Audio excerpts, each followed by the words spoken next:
Well, hello everybody, and welcome to a little demonstration of a couple different types of social media that exists out there as we look at our study on social media and use by administrators. What you see in front of you is just a very simple program. It doesn't look so simple, but it's called TweetDeck. It's for Twitter. It's a client for Twitter as opposed to using Twitter on the internet directly.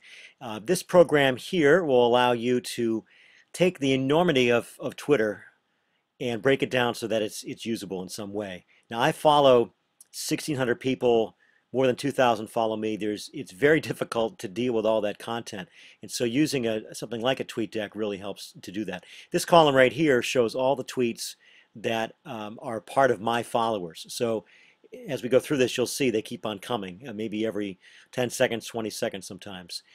This column right here, where it says me, are comments, Twitter comments that came using my particular name, wcarozza. So anytime somebody mentions me in any way, responds back to me, or mentions me in an article I wrote or something, it goes in this column here. This next column actually is made up of about 61 people that I've chosen to follow specifically. I can get through this column pretty much every day, or much of it, where 2,000 I have a hard time with. So you can see I've got Andy Anatko is a Mac guy, Angela Myers, a wonderful technologist, WEI is a sports station, and Twitterer, and Ed Week, and so on and so forth. Some other columns here as we go to the right. There's a lot of them. You can see also probably the main thing that makes Twitter usable sometimes is the idea of hashtags. So if you write a tweet and then use a hashtag like ELEM chat, that means that all the things in this column will generally be involved with elementary schools. CP chat over here stands for connected principals and so on. And in this column you see here are actually tweets that I've sent. Very brief look at Twitter. It certainly is large, but once you use the different columns and understand it a bit better, it really isn't all that hard.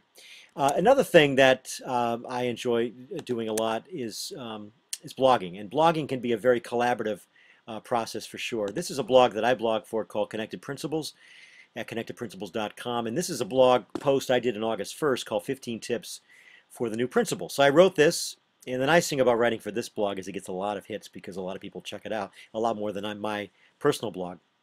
And at the bottom here you can see that if you want to comment on it, I had 29 responses to this article, and I wrote back every time somebody wrote me. So for instance, Curtis was the first guy who wrote to me, I guess, and I wrote back the same day or later that day. Bill Ferreter, another guy who wrote something to me, and I wrote back. That's another way to collaborate, and very often blogs and Twitter go together. So for instance, I may go, after I write this blog entry, copy and paste, go back to Twitter. I may start a tweet.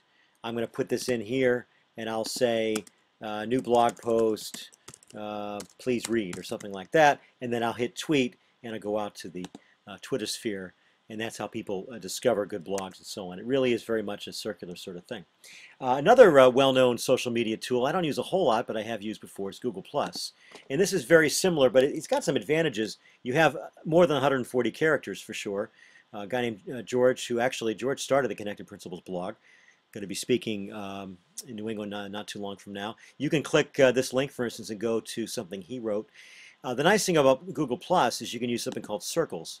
You click on circles, and you can put your friends into different categories, friends, family, and so on. This is one that's, I believe, friends or family. You see my daughter's here, and my friend Frank, and so on, my sister-in-law Betsy. But you can also, for instance, set up a particular circle just for colleagues. So you can just read particular Google Plus posts from particular areas. So that's Google Plus.